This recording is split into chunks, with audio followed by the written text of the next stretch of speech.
Every once in a while I like to just take a little look at what's going on in some of the Junior A leagues, some of the lesser leagues, even Junior B sometimes, but not so much. But Junior A, anyways, the two big ones, BCHL and AJHL, British Columbia and Alberta respectively. And the two guys, or actually I shouldn't say two yet, there was always one guy in the AJHL that always has caught my eye this year, and that's been Carter Savoie. That is actually Matthew Savoie's older brother, born in 2002, and he is draft eligible actually this year.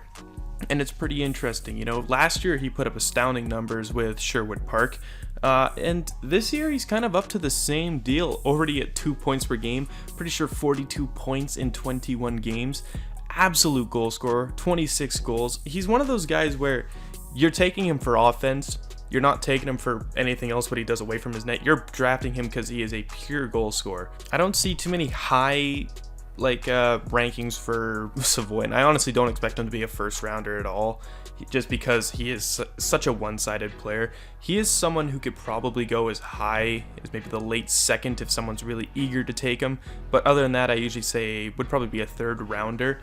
But he has a teammate also that has caught my eye, and I've honestly just learned about in the last couple days, and it is Jim Benning's nephew, Matt Benning's brother, Michael Benning, also playing on Sherwood there with Carter Savoie.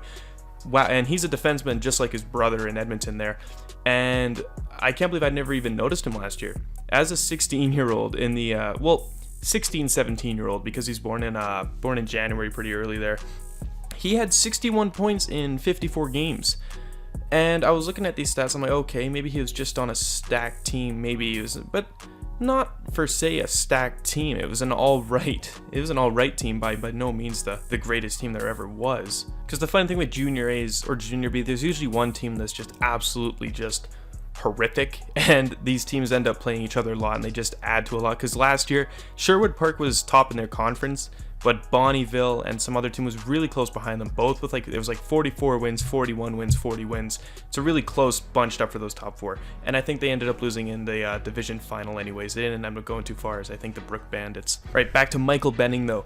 This is what was catching my attention because I was starting to think of, if you guys remember, Cale Makar came from the AJHL Junior A, and then he went on to play NCAA, and now he is the Calder nominee he is now. I don't think I have to explain too much about Cale Makar. But anyways, Michael Benning last year, 61 points in 60 games as a 16-17-year-old. That's really good. And I was really curious to see where Cale Makar's numbers were while he was 16-17 as well. And I found that Cale Makar's numbers were pretty much the exact same if you distribute the games to be the same. I think he had 54 games and 55 points. And I think they both had 10 goals. And Benning just had 6 more assists to go on with the 6 games he had played more than him. And if we go on to this season now, Sherwood Park Crusader Michael Benning, 31 points in a mere 21 games. And then I was trying to think point per games, what was Cale Makar's in his draft year? It was around 1.4, I think 1.48, something like that. And then now you look at Michael Benning's, and so far I think he's on about a 1.53 or 4. Something around there, so he technically is on pace to have a better season than 4th overall pick Cale Makar. Now by no means am I saying Michael Benning should be a top 5 pick. I don't think he has the same quality as someone like Cale Makar. Cale Makar can pretty much play anywhere. He's obviously not a defensive god, but I think in the upcoming years you'll definitely see a lot more of that shine on Cale Makar's game. But Michael Benning is a pure offensive defenseman.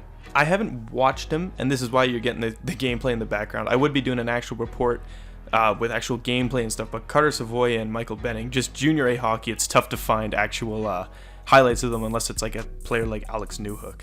This is something that may be a bit out of context. I don't really know the actual story behind them. I don't know how the penalties are served over there. But anyways, Cale Makar also took way less penalties than Michael Benning. Michael Benning last season had 99 penalty minutes, and he still put up 61 points in 60 games, while Cale Makar only had, I think, 26. So imagine what Michael Benning can do if he had those 70 extra minutes he had of playing time. I'm not saying that all that would have been him playing on the ice, but that's still a lot of time that could have been spent getting points rather than having your ass sit down on the bench. So far he's toned down the penalty minutes this year, only with 26 in 21 games. Still pretty much on pace around 50-60, but that could change in a heartbeat. Anyways, back to the two though, these two guys are extremely offensively well-talented players. obviously sought out to be offensive juggernauts. Like, I don't see these guys going too high. Michael Benning obviously a lot higher. I can see this guy, and I've heard talks about him being a late first rounder, somewhere on the cusp. I can see him being around more so in the mid second round, because he's going to be one of those gambles, if you want to think about it like that. A lot of players from Junior A, it's really tough to actually presume what their future will be until they play in the NCAA, if they're that good. And by the way, Carter Savoie and Michael Benning are both committed to the University of Denver. I think Savoie goes in next year, and then Benning is in 2021. So they might actually be able to see each other play for a little bit. I don't see these guys jumping into the NHL right away. I obviously can see them having to properly develop over in the NCAA for at least a couple of seasons, at least 2. And that's where we'll truly see if their game is actually adaptable to an NHL level. Carter Savoie would have to bulk up a little bit, I think, and he could be an absolute dominant scorer. Like I said, the goal scoring touch is there definitely for him. He just really has to polish a lot more other steps of his game. His skating is really good from what I've heard. Like I said, I really wish I've seen these guys play, because Sherwood Park just sounds like a crazy team to watch. And Michael Benning, from what I've heard, is just an absolute fluent skater. So calm with the puck, is never really stressed about what he has to do on the ice. Like I said, I don't know how his whole 200-foot game is, but obviously a great puck moving defenseman. If he could work on his shot maybe a little bit more, because in Cale Makar's draft year, he had 24 goals, and I think Benning is only at a mere 5 right now, which is still not bad. I'm not expecting your defenseman to score 40 goals or anything like that, but that's something where Makar has a step up on him, and why he was taken a lot higher. Anyways, these are two guys that can be absolute gems in the draft. You really gotta let them develop properly though, and I think they gotta do some developing on their own as well. They're really, really talented players. But much like many players that come out of Junior A, there are tons of spots that they need to have their games polished out a little bit more. I'm always really curious too with guys like this, what would happen if they actually played in the WHL, the OHL, the QMJHL, or even just somewhere else like that, another development league. It interests me. It sparks a lot to the imagination. Anyways, give your opinions on these two guys down below. Maybe you've seen a couple of Sherwood Park Crusaders games, because I definitely haven't. And I've only seen a couple of small highlight packages that are poorly filmed that I can't even bother to really understand what's going on in them. And I know that sounds terrible, but it's tough. Tell me where you guys though think these guys will land in the draft this year. Like, these guys are interesting. They're hit or miss, I think, right now. Definitely hit or misses. But anyways, hope you guys enjoyed this little review. I'll see you guys in the next one. Bye-bye.